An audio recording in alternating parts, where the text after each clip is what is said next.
Noite, pessoal. Entrei um pouquinho antes aqui, vamos esperar a Ana Paula conectar.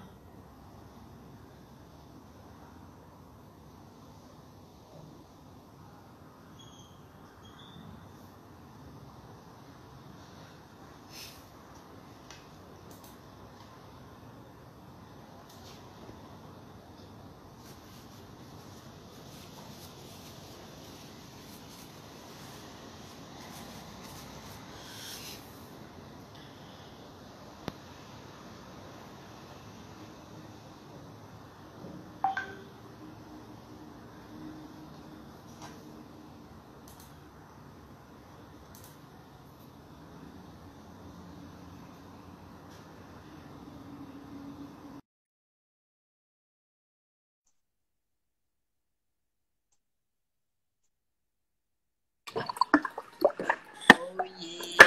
Oi, Tudo bom? tudo bem, querida? Tá bom. Vamos lá, às 7 em ponto. Fomos pontuais, como sempre. Mas desculpa, atrasei um pouquinho porque o Francisquinho tá dormindo, tá chorando lá. Não, fica tranquilo que o Vitor também não dormiu hoje, de mãe E pra a mãe. mãe tá Então, tentando fazer ele dormir. Eu vou toda tentando igual o organizar Matheus. aqui minha câmera. Peraí, Toda assim? quinta-feira Não, ele tem sempre sempre dorme. dormir. Hoje ele também não quis dormir, tá lá com o Matheus também. Peraí, só um pouquinho. Rola, vamos aqui fazer um favor. Eu tô na casa da minha mãe, né? Então, tudo Ainda bem que tem um Rui pra te ajudar. Ó. tá bem. Ai, querida. Ó, tá ótima a sua posição porque você tá fugindo dos comentários. Ai, eu não tô enxergando. Porque eu Até tô agora. com a pupila dilatada. Meu irmão que tá fazendo, eu tô enxergando só. Não, agora Só você só você. precisa ouvir e falar, amor. Então Isso, tá tudo certo. Bom, isso. então vamos Vou pedir só começar. uma Pessoal, boa folha. noite. Não, eu não enxergo, né? Não precisa. Vai, desculpa, mas eu ia Boa noite, comentar. pessoal. Eu imagino. Hoje, então, eu tô recebendo aqui minha amiga de infância, a minha médica do coração, que eu amo de paixão, e aquela que é médica realmente da alma. E, aliás, eu lembrei disso quando eu fui escrever o roteiro, Ana. O primeiro livro que eu te dei quando você entrou na medicina foi um com a história do São Lucas, né? Que Eu contava que ele era lembro. médico, né? Médico de alma e Não, não de só médico homens, de corpo. isso, de homens e de E almas. isso, e de almas. E é isso, é você, a sua trajetória, já estava prevendo que essa seria a sua trajetória profissional, porque você é você, né? Então seja bem-vinda, obrigada por ter aceitado conversar aqui com a gente, contar um pouquinho da sua história. Pessoal, já vou pedir uma desculpa antecipada, eu tô meio fanha mesmo, tô ruinzinha aqui da gripe, mas vamos que vamos, a gente vai devagarzinho e vamos lá. Tamo Ana, antes juntos. da gente começar, se apresenta aí pro pessoal, para a galera te conhecer, para quem não te conhece, te conhecer. Bom, meu nome é Ana Paula Carrijo. Eu sou do interior de São Paulo, né? Franca, onde eu tô aqui agora. E sou médica de família e comunidade. Sou mãe do Francisco. E Lindo. sou professora da UNB. E sou doutoranda também na UNB, atualmente. E é meu quarto estado, né? Nasci no estado de São Paulo, fiz faculdade em Minas Gerais, fui ser médica de favela no Rio de Janeiro e agora fui ser professora em dedicação exclusiva em Brasília, no Cerrado. Muito legal. Super história, linda, né? E por que medicina? Bom, eu conheço a história, mas às vezes as pessoas não conhecem. Por que você escolheu medicina? Nossa, Má, quando a gente estava no colegial, né, eu fiquei muito em dúvida. Eu queria fazer direito na época, porque o meu irmão ia prestar direito, meu irmão mais velho, e você lembra, né, que eu sempre fui muito justiceira, né, querendo acho que resolver as coisas, os problemas do mundo, assim, sempre gostei de ser muito justa, enfim. E aí, na verdade, naquela época que a gente tava na faculdade, estava no colegial, eu percebi que, na verdade, eu queria uma profissão que eu pudesse exercer um cuidado, independente de onde eu estivesse no mundo. E aí eu achei que a Uhum. medicina me instrumentalizaria. E aí depois, Sim. recentemente, assim, no mestrado, que eu entendi o que eu buscava, né? Que eu chamo atualmente, né, tecnicamente, de tecnologias leves do cuidado, né? Que é você conseguir cuidar do outro a partir da clínica, né? Do encontro clínico, que é um encontro que se estabelece entre o profissional de saúde e o paciente. Então, eu acho que é isso mesmo que eu queria e que eu encontrei, que eu pude exercer, enfim, que eu pude encontrar também, né? Legal. Você tiveram um chamado, né, Ana? Eu prestava medicina também, gente. Olha que loucura, né? Fui fazer Você é tão engenharia, engenheira, mas né? enfim. E pois Você... é, mega engenheira, fui prestar medicina, mas tudo bem.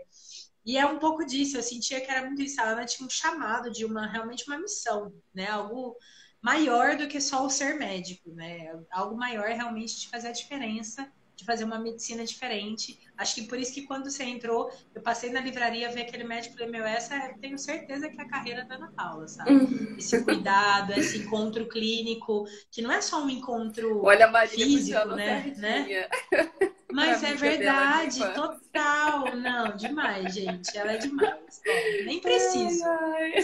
Você dispensa isso. E o que você achou do curso, Ana? Para quem está pensando em fazer medicina, como que foi o curso para você de Nossa, medicina gente. grade e tal? Não, ótima pergunta, Mar, porque assim, quando eu prestava vestibular, você lembra, né? A segunda fase do curso de medicina é física, química e biologia, né? E eu fiz 3 anos de cursinho, na verdade, só para aprender física. Eu só estudava física para passar nessa segunda fase, mas eu fazendo curso de medicina, eu acho que é uma ciência humanas, não é uma ciência exata. Então, eu sempre foi uma coisa que ficou dentro de mim, sabe? Por que que eu tive que fazer 3 anos de cursinho para aprender química Física, e química. física e matemática, assim. Eu passei no vestibular na época quando eu gabaritei as provas de matemática dos vestibulares. Aí eu falei, não, com certeza eu passo. O dia que eu corrigi, vi que eu tinha gabaritado matemática, eu falei, não, esse ano eu passo, porque era só Agora isso que dá. faltava. Porque história, para mim, geografia era quase um descanso. E depois que eu fiz o curso, eu entendi que, na verdade, eu acho que o vestibular está muito errado, assim, porque o que você precisa muito na medicina, em especial e de forma estruturante, é você comunicar bem com o paciente. Sem isso, você não avança na clínica, né? Então, Sim. uma especialidade cirúrgica, ela é muito pouco da medicina em relação a números, né, de médicos. Então, mais de 90% que você precisa na clínica é o médico clínico, na medicina é o médico clínico, o médico que atende Aham. pessoas. Então, e aí o curso, no primeiro ano, eu pensei em largar. Então, quem está pensando em Eu cursar lembro medicina, não bem. desista. Nossa, eu falei assim, que merda é essa? Eu estudei 3 anos para passar, né? E assim, E numa agora? universidade federal, ótima qualidade, né? E aí, você lembra? Eu falei, eu quero desistir, porque eu estudei tanto para isso, é muito horrível. Só Totalmente que diferente, né? isso, do que eu imaginava. Peraí, Mai, eu só vou colocar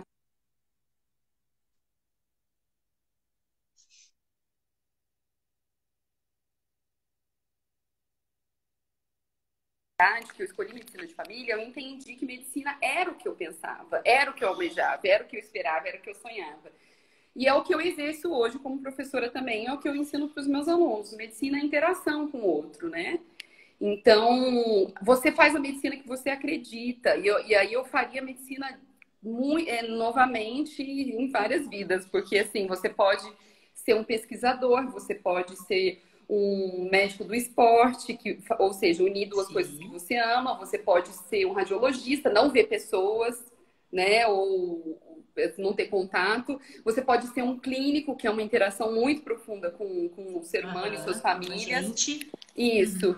E você pode, enfim, ser, a carreira acadêmica, que é contato com os alunos e pesquisa. Então, assim, eu faria medicina quantas vezes fosse possível. Assim, eu amo a medicina. Então, eu acho que tipo, a medicina veio mais para você. A medicina da Ana, acho que se complementou quando você escolheu a sua residência, certo? Tipo assim, a faculdade Sim. você conseguiu encontrar o caminho e tal, mas acho que você realmente conseguiu falar, essa é a medicina que eu sonhei, que eu quero exercer, quando você escolheu a medicina da família. Isso, eu acho que assim, eu fiquei muito em dúvida, na verdade, Mar, que eu sou geminiana com ascendência em Gêmeos. Então, a sensação que eu tenho é que eu poderia fazer de A a Z da medicina, assim, tirando aquilo que tem zero contato com o paciente, que é a anestesiologia, patologia, que tem menos contato com o paciente, né? Mas eu acho que eu sou muito feliz na medicina de família no sentido de não ter tédio, porque eu sou uma pessoa que entedia muito fácil. Então, assim, eu vejo criança, vejo adulto, vejo idoso, vejo famílias, penso no território, faço grupos, trabalho em equipe, não tem tédio. Só que eu pensei muito em ginecologia, né? Você sabe que eu amo saúde da mulher. Sim, Pensei muito em sim. pediatria e eu também fui monitora de cirurgia. Então, eu pensei em cirurgia infantil na época. Então, assim, hoje olhando, eu fico pensando assim que eu, na verdade, eu gosto de muitas áreas da medicina. E por isso que eu escolhi medicina de família, porque vê tudo, né? Depois, na residência, na USP de Ribeirão Preto, eu me apaixonei por psiquiatria. Me apaixonei, porque a residência de medicina de família de Ribeirão passa 6 meses na psiquiatria.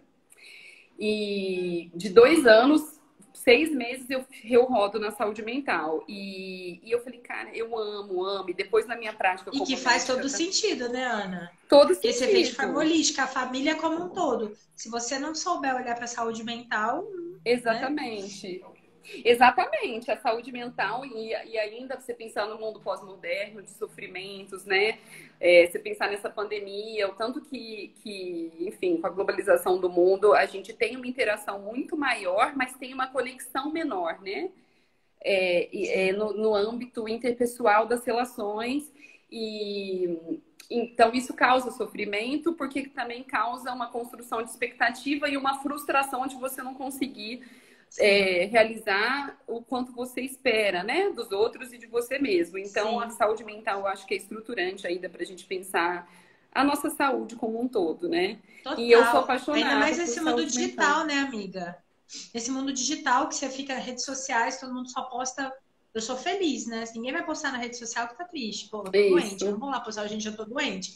Mas as pessoas só postam coisas boas. Então, acho que isso contribui também um pouco. Eu tenho visto, assim, mais do convívio das pessoas que eu tô acompanhando, assim. Acho que é muito disso. A gente chegou num ponto de que a gente olha sempre pro lado e acha que o sofrimento é só nosso, sabe? Então, acho que É isso. potencializa uma predisposição, acho que já tem uma predisposição, acho que tem vários fatores, né? Você entende muito mais que é mais genética, eu vejo que influencia muito. Olho para meu Uhum. histórico familiar e vejo que genética influencia bastante. Sim. Mas eu acho que, tipo, essa digitalização do mundo, essa coisa do perder a conexão, que nem você falou, e gerar conexões que antes não existiam e que agora a Uhum. gente está meio que caminhando, meio perdido no que está acontecendo, eu acho que realmente tá mais importante do que sempre foi a gente cuidar da saúde mental, né? Se falar da Uhum. pandemia, então, nem se fala, né? Exatamente.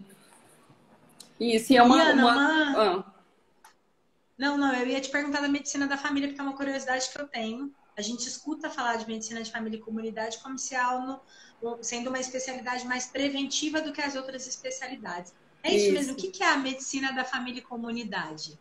Eu acho que, tem alguns mitos, assim, sobre medicina de família. Um que é central, assim, mito no Brasil, que é uma especificidade do Brasil, é que é uma medicina para pobre. Isso não é verdade, né?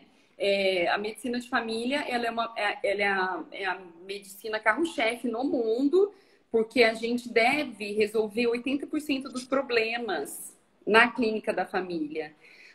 Porque só 20% dos problemas precisariam de outras especialidades mais Especialista. Uhum. específicas, que seria para cuidar de algo que não é generalista. E isso o Uhum. brasileiro ainda não entende, porque a forma que foi construída a medicina aqui no Brasil, que foi estruturada de acordo com as escolas da França no final do século XVIII, ela vem já de uma estrutura já muito repartida, né? De ginecologia, enfim, do cirurgião. Mas para você ver, assim, nos países da Europa hoje, principalmente na Inglaterra, o NHS, ele é um grande exemplo de sistema universal. Mas lá, 80% dos médicos são médicos de família. Então, o médico de família é 80%? 80, que é um número 80%? e que é um Nossa. número correto, né? Então, é, que acontece assim, então a medicina de família, ela deveria ser o primeiro médico a ver você, independente do problema que você tem. Se você está enxergando menos, o médico de família que deveria te avaliar. Se você precisa colocar um DIU, o médico de família que deve te avaliar. Ele é a porta de entrada do sistema. E ele é a porta de entrada do sistema SUS também, né? Que é o nosso sistema público universal de saúde. Aí, o locus que a medicina de família acontece pode ser no SUS ou pode ser no particular. No SUS é na atenção primária à saúde. Então, tem uma clínica da família que vai depender do município. Então, no Rio de Janeiro, as clínicas da família são muito bem estruturadas. Em algumas cidades menores não tem estrutura. Então, no Rio, quando eu trabalhei lá, eu tinha raio-x, tinha os laboratórios, as vacinas, tinha ultrassom na própria unidade de saúde, né? Uhum. Então, eu estava muito bem... Tinha sala de cirurgia, então, pequenas cirurgias, né? A gente fazia, a gente colocava DIU. Então, era uma unidade com uma resolutividade muito grande, né? Sim. Então, a gente só encaminhava, como era clínica e escola, a gente só encaminhava pacientes para outras especialidades em mais ou menos 20% dos casos, que eram casos mais graves ou cirúrgicos, né? Então, o médico, e em particular, que a Unimed, outros convênios, a AMIL também está investindo na medicina de família, é o primeiro contato. Então, medicina de família, se eu fosse resumir numa frase, é o cuidado médico integral. E o primeiro cuidado que você tem no sentido de oferta médica. Então, não tem nada a ver com esse mito do que é só preventivo. Não. E é muito importante você falar isso, porque a prevenção, que na medicina existem 4 tipos de prevenção. A primária, a secundária, a terciária e a quaternária. Todas as especialidades são responsáveis por investir na prevenção, porque ela diminui custos em relação à saúde e o paciente ele fica melhor. Então, a prevenção primária, só para você ter uma ideia, eu vou dar um exemplo fácil, é vacina. Que é para você nem ter a doença. Sim, exercício físico. A segunda, a secundária, é você, por exemplo... fazer um diagnóstico precoce, mamografia. Então, ou seja, se você tiver, vai descobrir ali precocemente. A terceira é quando, por exemplo, você já é diabético, então o médico sabe exatamente quando começar a insulina. Então, é para diminuir complicações. E a quarta prevenção é aquela para evitar iatrogenias, que é evitar erro médico. Essas 4 prevenções, elas existem, elas são pilares da medicina, então não depende da medicina de família. Só que a medicina de família, por ter esse lugar integral, acaba investindo muito na prevenção. Sim, porque eu vou escutar você de uma forma integral, seus sofrimentos físicos, psíquicos, territoriais, relacionais, emocionais, né? Entendi. Então, ela acaba, contribuindo mais com a prevenção por ter essa visão holística, né? Então, conseguir, evitar os problemas, mas não é, a medicina da família foca mais na prevenção e as outras especialidades não. Deveria todo mundo investir mais na prevenção do que no tratamento, certo? Isso, exatamente. É a mesma coisa, por exemplo, você vai no cardiologista, ele vai falar para você fazer exercício físico. Sim.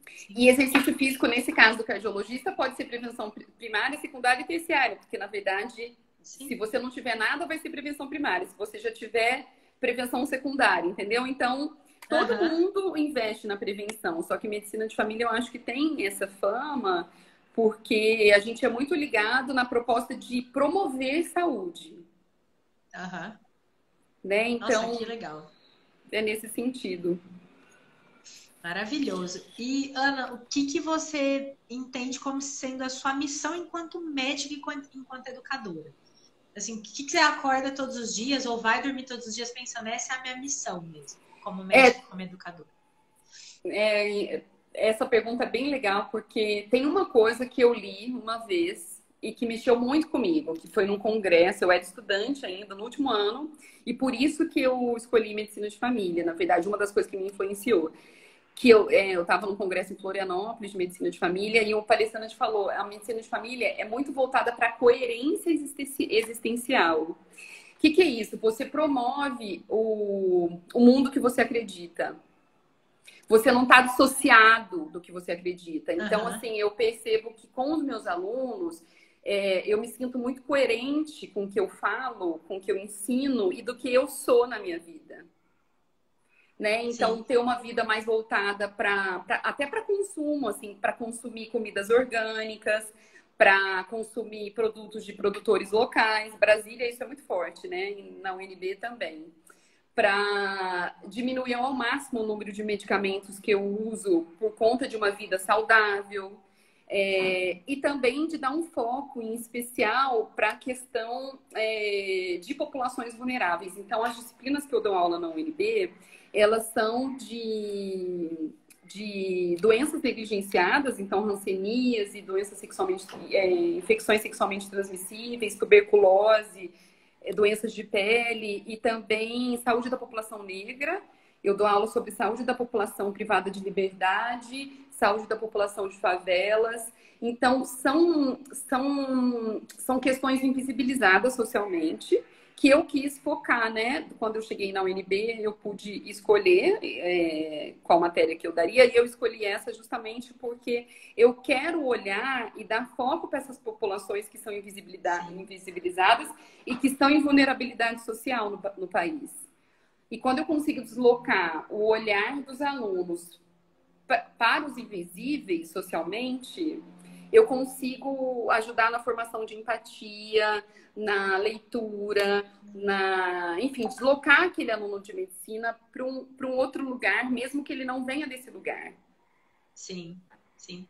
Você está construindo isso que em você é muito forte, eu que te conheço em você sempre foi muito forte, mas agora você tem a oportunidade, como professora, não só como médica, de dividir e compartilhar essa missão, né? Eu tô arrepiada, de verdade. Tô toda arrepiada, porque é uma missão, assim, como muito poucas a gente tem, né? Então, nossa, por isso que você falou que eu tava puxando sardinha e agora acho que tá ficando claro que não é puxar sardinha. É porque realmente você é diferenciada. Você é uma pessoa que, enfim, traz muita luz nisso que você faz e agora, ainda mais compartilhando e levando outras pessoas por esse caminho, eu tenho certeza que vai deixar um legado incrível, né? Tem deixado um legado incrível. E Ana, tem algum caso para contar para a gente, para exemplificar mais, assim, sobre alguma família que você atendeu, como é que foi, tipo, para exemplificar mesmo, como é que é esse dia a dia do médico de família e comunidade? Nossa, tem um caso que, assim... Bom, tem dois casos que são muito interessantes, eu vou tentar ser breve para conseguir contar os dois. Os dois são do Rio, e eu acompanhava até quando eu mudei, né? Eu mudei para Brasília em 2018. A Cris, ela era uma paciente que é muito parecida comigo, de temperamento, assim. Ela era brava, ao mesmo tempo animada. Então, ela sempre chegava muito animada na clínica da família, mas ela queria passar na frente de todo mundo. Era uma pessoa, assim, engraçada, ao mesmo tempo causava, né? E aí, um dia, eu cheguei na clínica da família e ela tava muito na bad, assim. E aí, ela super fraca e falou assim, por favor, doutora, me atende. E aquilo já foi Tipo, já ligou a luz vermelha, assim. Tem alguma coisa errada com a Cris. E eu fui falar com ela falou assim, eu tô muito mal, não sei o que é, não tô querendo comer, tô emagrecendo. E assim, a Cris falar aquilo pra mim foi muito assustador, assim, porque ela sempre estava muito bem mesmo. Eu falei, Cris, eu vou te virar do avesso. E eu virei mesmo a Cris do avesso. E pelo exame físico, eu descobri que ela estava com câncer. Era um câncer ginecológico. Eu fiz um trabalho, eu amava ginecologia, né? Amo ainda, e eu fiz 3 anos de pesquisa em ginecologia na faculdade. Então, eu fiz era um toque anal que eu pedi para fazer, porque eu senti uma massa, um caroço, né? E aí, quando eu fiz o toque anal, eu vi que estava tudo tomado. É a região entre a vagina e o ânus, e isso significa que o câncer é inoperável, né? E aí, naquela hora, eu já sabia que ela estava com um quadro muito grave e que já seria inoperável. Só pela consulta e pelo exame físico. E é muito difícil, em situações de câncer, a gente já ter esse posicionamento em um encontro, né? Normalmente faz exame, volta, demora um Sim. pouco. E aí eu fiquei pensando, gente, eu vou ter que dar uma notícia ruim, né? E só que eu dou aula de comunicação clínica para os residentes, dou até hoje, mas eu dava naquela época, e ensino como dar notícias ruins. Só que, como dar notícias ruins, a melhor forma de você falar, né, para o paciente. Aham. Só que para a Cris, eu adorava a Cris, assim, a gente era muito próximo, foi muito difícil, muito difícil. E aí, a gente, enfim, foi para exames, tudo. Eu sabia que era grave, mas eu não conseguia fechar, porque eu precisava da biópsia, né? E aí fez a biópsia, ela voltou e ela falou assim, Ana, eu já sei que eu vou morrer, não vai demorar muito, só que eu quero até o último dia da minha vida ser cuidada por você. Independente para onde Nossa, você me fala mande, sério. eu quero vir aqui toda semana. E aí ela tinha um horário reservado comigo toda semana. E era um Nossa, tô toda caso arrepiada, meu Deus. da favela do Dendê. E aí chegou uma hora que ela não conseguia mais andar pela fraqueza. E ela fazia quimioterapia lá na UFRJ, mas chegou uma hora que ela ficou muito fraca. E eu cheguei na casa dela para fazer a visita porque eu ia para Brasília. Eu decidi que eu ia me mudar para Brasília. E ela chegou para mim, né? Eu falei assim, Cris, você tem algum pedido? Eu vim aqui me despedir de você. Eu até fotografei nesse dia, eu tenho fotos. E aí ela falou assim, me traz uma cesta de frutas. Nossa, aquilo foi assim tão forte, porque assim, eu falei, o que você quer, né, de mim? Ela falou assim, eu só queria comer assim bem na minha última semana. E ela falou assim, eu não acredito que você não vai estar aqui na minha morte. Gente E do céu. aí E aí eu me mudei para Brasília e ela pediu para minha, ela pediu para o meu residente ficou no Rio e ela chamou meu residente para avisar, fala para Ana que eu tô morrendo. E ela Ai, morreu. meu Deus do E aí céu. eu estava em Brasília, já dando aula na UNB, até hoje, né? Eu pedi antes do falecimento dela para poder mostrar nossas fotos na aula que eu dou sobre saúde da população em vulnerabilidade social, né? E ela deixou, enfim. E ela tá muito linda nessa foto, né? Que foi o nosso último encontro, assim. Então eu acho que medicina de família tem muito a ver com esse vínculo, né? Ela falou, independente para onde eu vá, em qual hospital eu vá, eu quero estar com você todas as semanas. Então, ela estava em cuidados paliativos. Para você ver, cuidados Aham. paliativos não precisa ser o médico geriatra, né? Eu fiz cuidados paliativos com Sim, ela porque eu era médica de família dela. Então, ela sim. estava em cuidados paliativos, não tinha tratamento, mas eu podia amenizar aquele sofrimento dela de O sofrimento terminalidade dela. através do encontro. Nossa, tô Então, é mais um uma caso vez que me toda marcou arrepiada. muito. Lindo demais. Acho que exemplificou bem tudo que você tinha falado antes sobre o que é a medicina, esse vínculo realmente que cria, né? Não é só ser um médico, é ter né, essa ligação mesmo, né? Uma Nossa, ligação, e eu acho que é demais. uma coisa que eu tento ensinar muito para os meus alunos. Medicina parte da escuta. E para mim é uma coisa Sim. muito difícil, porque você sabe, porque eu sou geminiana com ascendência em gêmeos, eu falo, eu quero me comunicar, eu falo demais. Então, eu até tive que estudar no mestrado sobre o silêncio, porque eu estudei a relação médico-paciente no mestrado. E eu fiz um capítulo só sobre silêncio, porque na consulta, a consulta ela demanda silêncio do médico. Sim, sim. Porque às vezes é mais isso. Às vezes o paciente está lá para falar só, para externalizar a dor dele, externar, enfim. Acho que só disso daí, muitas vezes, eu como paciente, só do falar, a gente já, tipo, já se sente mais aliviada. É uma coisa meio maluca. E de fato, são poucos médicos que têm essa escutativa, que têm esse respeito ao momento do paciente, ao momento do agora é a hora dele falar, dele externalizar, de eu não interrompê-lo, né? Então, tipo, dos médicos que eu vou, pouco vejo tipo, tendo esse respeito, sabe? E os que têm, muito engraçado, me marcaram muito. Os É médicos que mais me isso. marcaram ao longo da minha vida são aqueles que me ouviram mais. O que fez a minha É. cirurgia bariátrica, por exemplo. Ele era um médico que me marcou. Por quê? Porque eu chegava no consultório dele, a primeira coisa que ele falava, como você tá? Me fala Isso, é primeiro, isso. primeira coisa, como você tá? Depois a gente vê o Isso, que, que vai falar sobre os seus exames. Eu já isso. chegava e entregava o exame para ele, ele falava, não, peraí, Não, isso, guarda o exame, vamos, primeiro me fala como você tá, como você tá se sentindo, como foi sua semana. isso. Aí depois a gente. Então foi um médico que me marcou muito, justamente por causa disso. E eu acabei de me tocar disso, tá? É. Que você falou, porque foi o médico que mais me ouviu, que E mais você parou para ouvir imagina realmente. isso, ensinar isso na graduação, porque o problema é que os médicos eles passam na graduação sem aprender a escutar, porque eles têm certeza Sim, absoluta que eles sabem mais do outro do que o próprio paciente. do Só que médico, sim. quem mais sabe do paciente é ele mesmo. Então, uma pergunta que é sempre usada na medicina de família, né? O que que você acha que você tem? E Sim. muitas vezes a pessoa tem razão. Por exemplo, uma infecção de urina. 90% das infecções de urina não precisaria do médico. O Já paciente sabe. já sabe. Então, Sim. quando o paciente chegar, eu acho que eu estou com infecção de urina, acredite, porque aqueles sintomas, ele sabe o que que é arder para fazer xixi. Aham. Ele sabe o que Sim. que é você ter que sair correndo para fazer xixi porque tá ardendo. Ele sabe o que é terminar de fazer xixi e falar.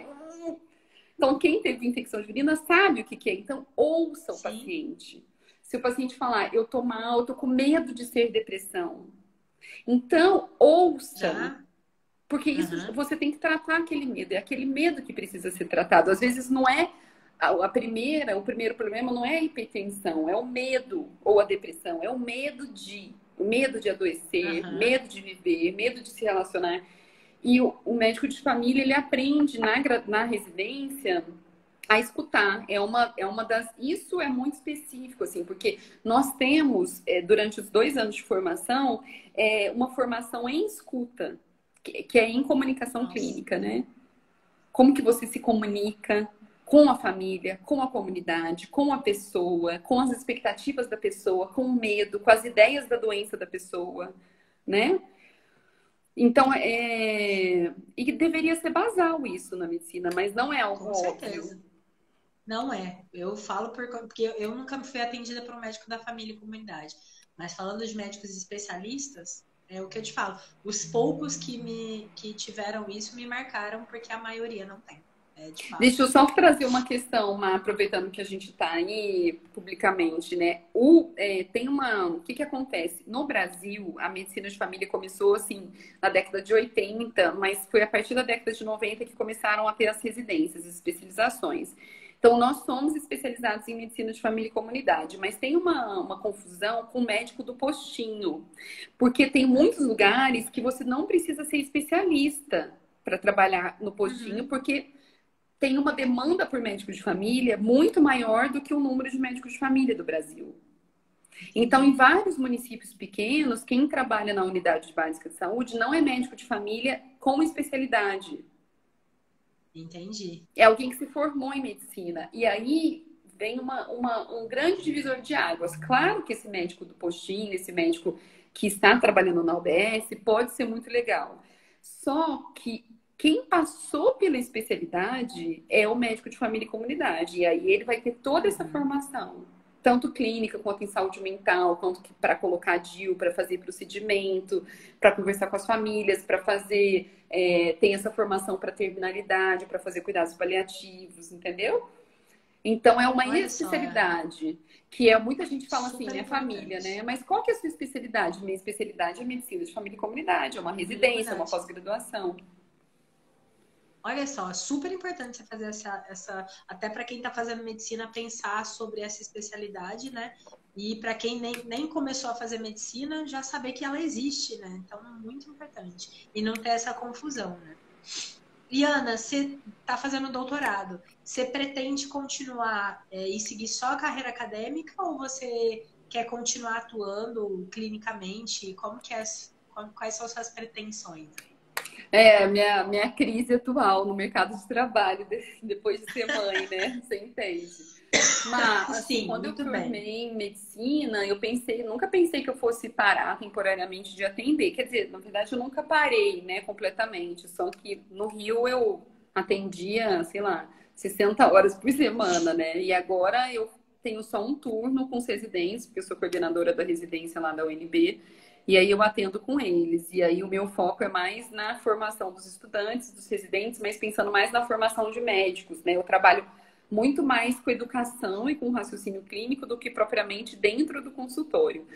Eu te digo assim, eu acho que eu não quero fazer essa escolha, ou por um ou pelo outro, assim. Eu acho que eu gosto muito de clinicar, eu acho que eu tenho um papel importante de clinicar, mas eu acho que agora o meu foco é ensinar a clinicar. Eu acho que eu fiquei 8 anos atuando como médica, muitas horas, vendo muitas famílias, discutindo muitos casos por dia com os residentes.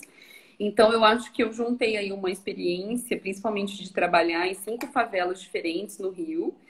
E agora eu tirei um tempo para eu conseguir estudar, assim. Eu vejo que abrir mão de algumas coisas temporariamente faz com que a gente cresça em outras. Sim, sim. Né? Então, eu tô vendo agora que eu sou mãe de um bebê de 7 meses, né? Não dá para ser tudo. Não. Não dá para Não ser dá. tudo que eu fazia no Rio, que era ficar fora de casa 80 horas por semana. Não dá. Eu saía de casa 7 e voltava 9 da noite. Não dá. Então, eu quero ter qualidade de tempo com meu filho. Então, é um momento que eu escolhi o foco na formação, porque eu acredito que se eu formo 40 alunos por semestre, é muitas vidas que eu estou interferindo para que elas Com também certeza. possam multiplicar no consultório. E aí eu quero estudar, eu estou estudando um doutorado a comunicação clínica na consulta de saúde da mulher.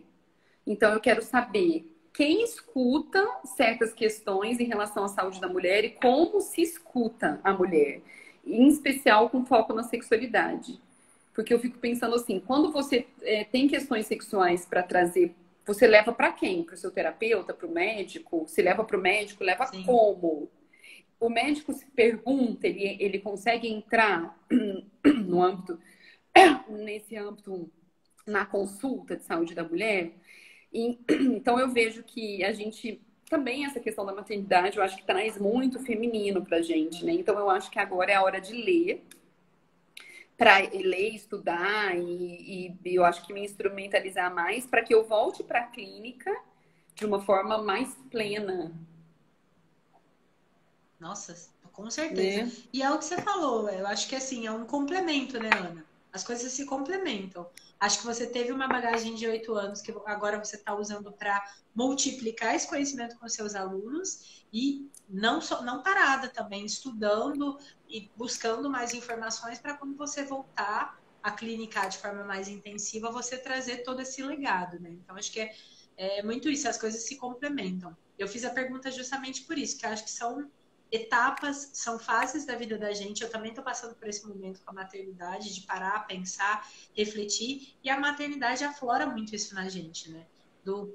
O que eu quero agora, enquanto a minha primeira profissão hoje é mãe do Vitor. Bom, as outras profissões, né? A gente vai Isso, ter as que outras ocupações, fazer, sim.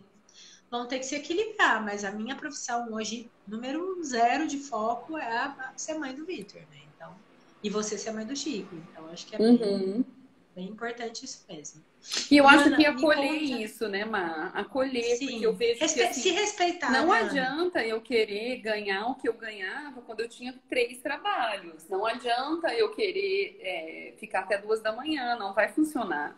Então eu acho que Não assim, vai. se esse é o meu momento de ter um trabalho e fazer ele direito, e ter uma ocupação a mais não, né? Ter uma ocupação central, que é ser mãe, então vamos acolher esse momento da nossa vida, né? Isso, Principalmente isso. na primeira infância dos nossos bebês, porque o mundo precisa de mães mais conscientes de si e precisa também de bebês saudáveis, né? E Isso plenos, aí. né?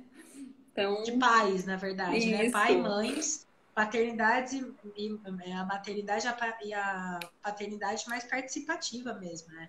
Porque se a gente pensar que a gente está formando o futuro, é muito o que eu penso todos os dias com o Vitor, é uma profissão assim que exige muito da gente. Então, a gente realmente tem que se respeitar e respeitar esse momento e entender que ele é feito de escolhas. Então, se eu estou escolhendo agora ser mãe de um menininho que vai mudar o mundo e que vai, tipo, quebrar várias regras, vários tabus e vai realmente fazer a diferença nesse mundo, eu preciso saber que é uma escolha. Eu vou ter que, em algum momento, escolher que eu vou ser realmente o foco mãe dele e outras coisas que eu vou complementando. Então, acho que faz super parte, né? Acho que toda mulher passa por isso. Deveria ser o homem e a mulher que deveria passar por isso, mas a gente sabe que a mulher passa por isso de uma forma muito mais visceral, que a maternidade é muito mais visceral do que a paternidade. Né? Então, não sou eu que estou falando isso. Acho que você é médica, então você pode confirmar para mim. Eu já li vários depoimentos sobre isso. Acho que é muito. Não é só o sentimento, mãe ama mais do que pai. Não é isso.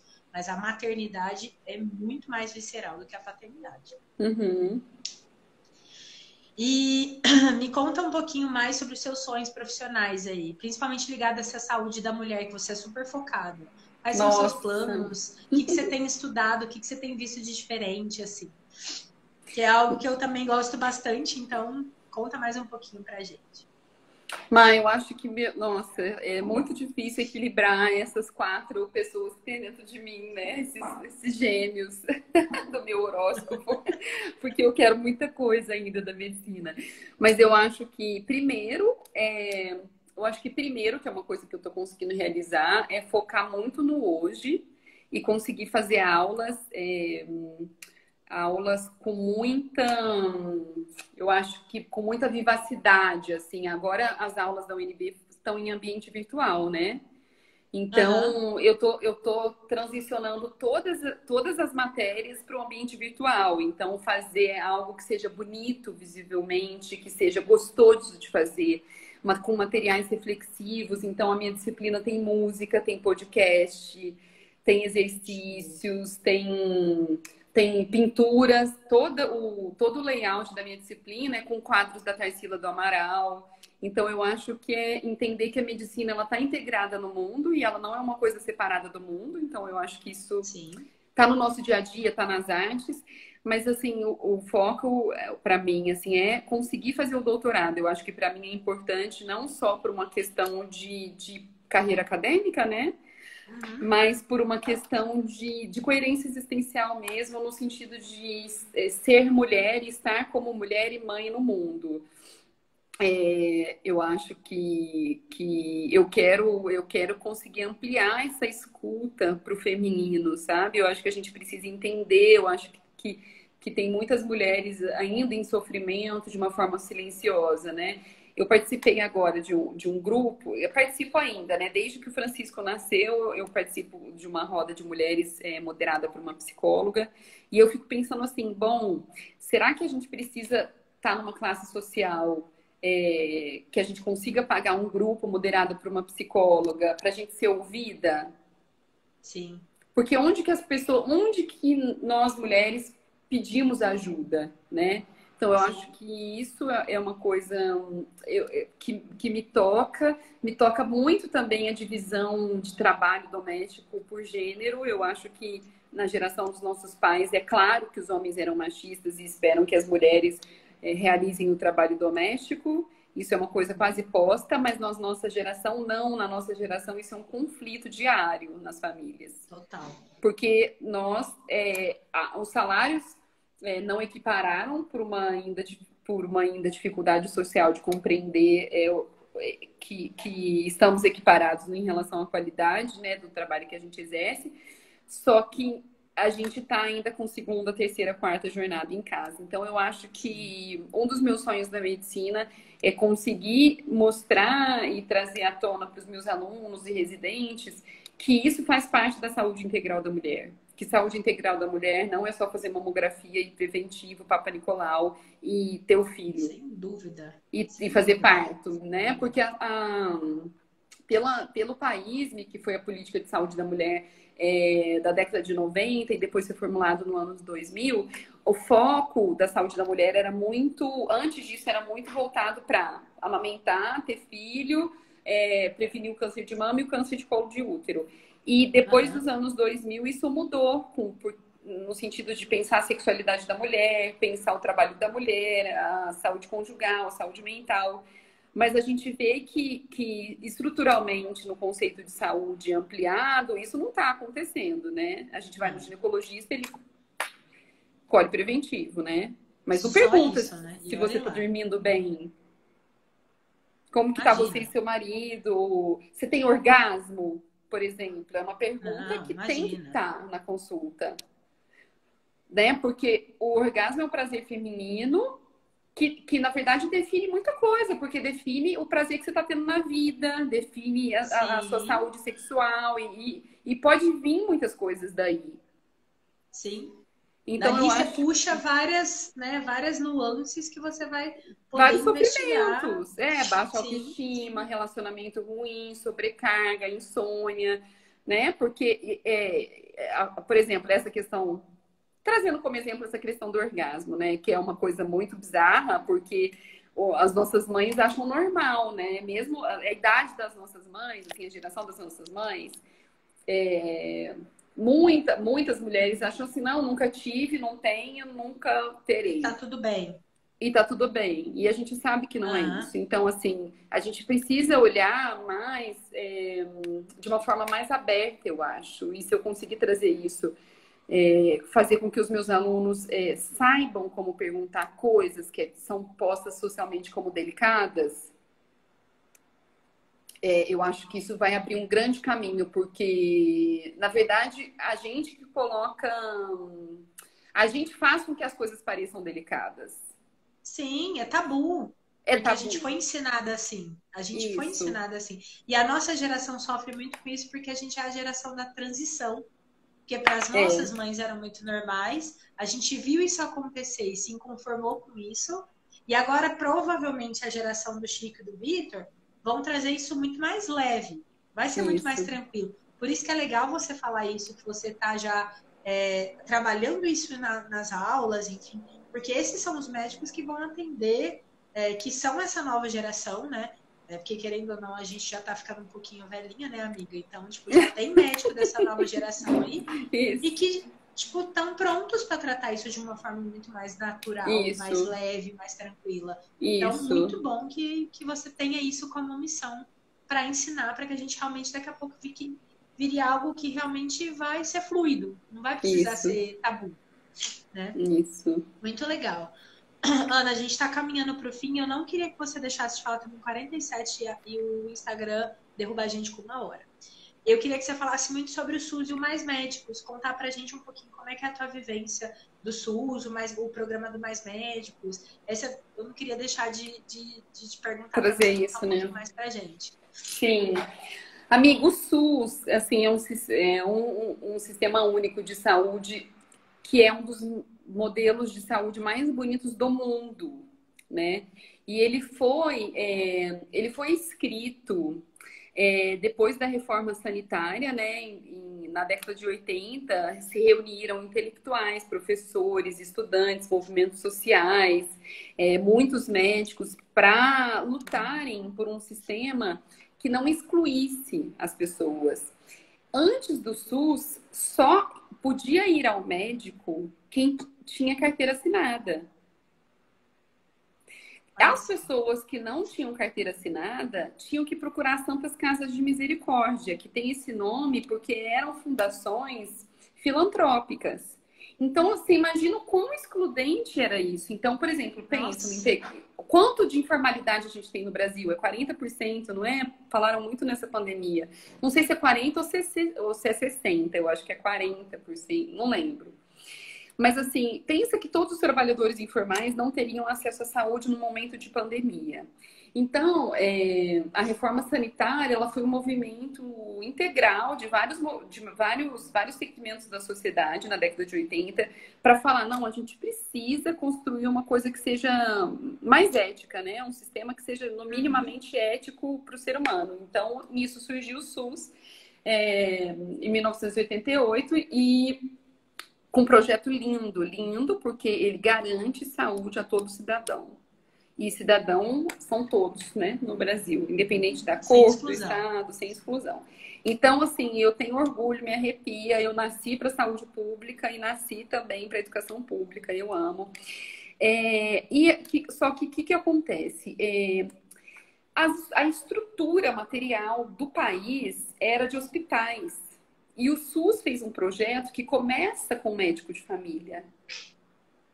Então, demorou, né? Até hoje, 30 anos de SUS, a gente ainda está reformulando a materialidade, que é a questão material mesmo, o fluxo, como que acontece, para onde o paciente vai. Então, primeiro tinha os hospitais, depois começaram aqueles centros de saúde, sabe? Que tem pediatra, gineco, e depois que começaram as unidades básicas de saúde. Então, até hoje isso está sendo reformulado. Só que hoje a gente tem mais casas que são chamadas de unidades básicas de saúde, mas em muitos municípios, que são 5 mil municípios no Brasil, você não tem médico. Por exemplo, no interior da Amazônia, quem quer ir para lá? Né? E deve ser estrutura zero, né? Isso, e Amazonas, do estado do Amazonas, não forma tantos médicos assim que queiram ser médicos de família para ocupar esses lugares. Então, a política do programa Mais Médicos pelo Brasil, que eu estou desde o início, eu participo do programa enquanto antes como supervisora e agora como tutora do Distrito Federal, desde 2013. É um programa de provimento. Então, qual que é a ideia do programa? Bom, eu construí um sistema que é lindo, maravilhoso, e ele é caro, o SUS é muito caro no Brasil. No entanto, eu não tenho mão de obra qualificada para estar na frente desse atendimento. É como se fosse a comissão de frente, que os médicos de família, por que tem a residência? Porque precisa ser muito bom. Porque se o cara te atender bem ali na entrada, todo o sistema economiza. Sim, sim. Porque o gestor tem que pensar no custo, você sabe muito bem disso. Quanto menos pessoas chegam na UTI, uma pessoa por dia na UTI, eu trato 100 na atenção primária, você está entendendo? Sim. Em um dia de internação na UTI, então eu tenho que evitar internação. Então, aí a gente não tem ainda o número de médicos qualificados para estar como médicos de família. Então, o programa Mais Médicos do Brasil é um programa assim. Então, já que a gente não tem, eu vou pagar bem médicos para estar nesse lugar. Esses médicos podem vir de fora, porque o brasileiro, primeiro lugar, é o brasileiro que será convidado. Se o brasileiro não quiser, eu vou aceitar médicos de fora. E foi assim que Cuba entrou e que vários países do mundo entraram, né? E esse programa, ele não acabou até hoje, então desde 2013, está no 7º ano. Por quê? Porque eu ainda não tenho um número suficiente de médicos de família. Ainda não conseguiu fazer essa provisão toda. Não conseguiu, especialmente porque a medicina, ela é muito mediada pelo dinheiro. Ela é muito mediada pelo mercado, por status. Então, você pensa, eu vou falar aqui porque para mim isso é uma coisa que tem que ficar claro. O médico do Mais Médicos ganha 13 mil reais. Quem que ganha esse dinheiro no Brasil hoje? 1% da população? Nossa. Vamos aumentar para 5%, que não é, mas 5% da população. E aí, um estudante de medicina achar isso pouco é um absurdo, porque assim, é um salário que vai estar aí, eu acho que é cerca de 1% da população tem uma renda dessa para maior. Dúvida. Então, se você pegar, por exemplo, o piso da engenharia, que é um piso alto, né? Conhecidamente um piso alto, o peso da engenharia é 8 mil. Então aqui em São Paulo. Isso. Então, eu acho que a gente vem de uma sociedade com uma desigualdade tão extrema que as pessoas, elas trazem esse inconsciente coletivo que isso é um salário ruim, e não é. Então, eu acho que a medicina agora está indo por um caminho também que está sendo terceirizada, que está acontecendo chegou, né, até a medicina, todos os problemas relacionados à contratação. Então, eu acho que é um momento que as pessoas estão ficando um pouco mais conscientes, porque está começando a ficar mais difícil ganhar dinheiro pela medicina. Sim. Porque quanto mais atravessadores tem, convênios, ou você não ter CLT, você ser pago por PJ, tudo isso dificulta, né? Você ganhar dinheiro pela medicina. Tá tendo que se trabalhar muito mais para ganhar dinheiro, né? Então, eu acho que com o tempo, o programa Mais Médicos ele vai deixar de existir por maior formação de médicos no Brasil, né? E a gente vai conseguir colocar médicos nessas vagas, né?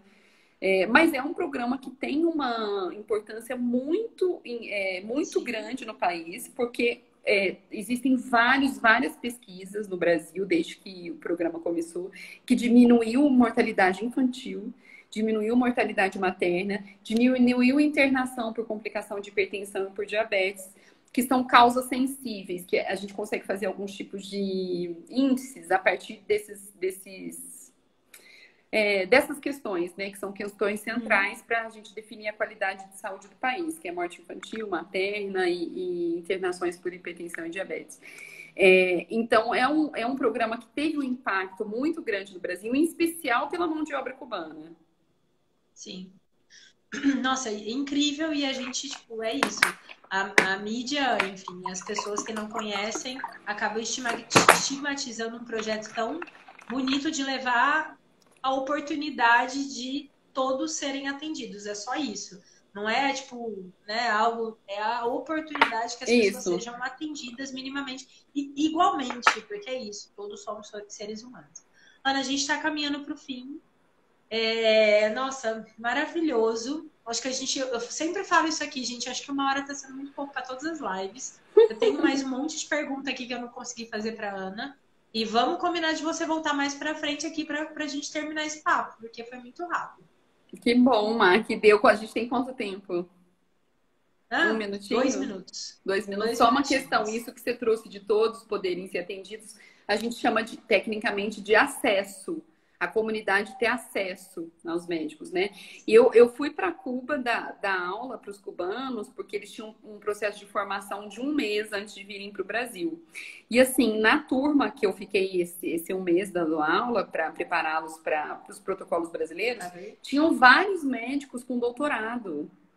E eu super novinha lá, e eu falava, gente, eu me sinto envergonhada de ser professora de vocês, porque na verdade eu que estou aprendendo com vocês, porque assim, eram médicos com 2, 3 residências e com doutorado que vieram para cá. Então, assim, eu sou super fã da formação deles, eles têm uma formação muito forte. Eu acho que a gente tem que começar, enquanto país, a se comunicar melhor, se comunicar mais, ler mais. E ter mais qualidade. Esquecer fake news. Isso. É isso. Chega de fake news, gente. Pelo amor de Deus, confirma. Olha a fonte. Vai atrás. Escuta uma médica do Mais Médicos contando pra gente o que é o programa, né? Seja mais coerente. E eu acho assim, se conecte menos, mas se conecte melhor. Isso aí. Sabe? Que mensagem linda, amiga. É isso, muito, muito, muito obrigada por ter ficado aqui com a gente esse tempinho, por ter dividido com a gente toda essa história linda, essa trajetória incrível. Tá todo mundo falando que a live foi excelente e foi mesmo. Obrigada, viu? Um beijo, minha linda. Beijo. Beijo, obrigada. Beijo. Tchau. Tchau, tchau.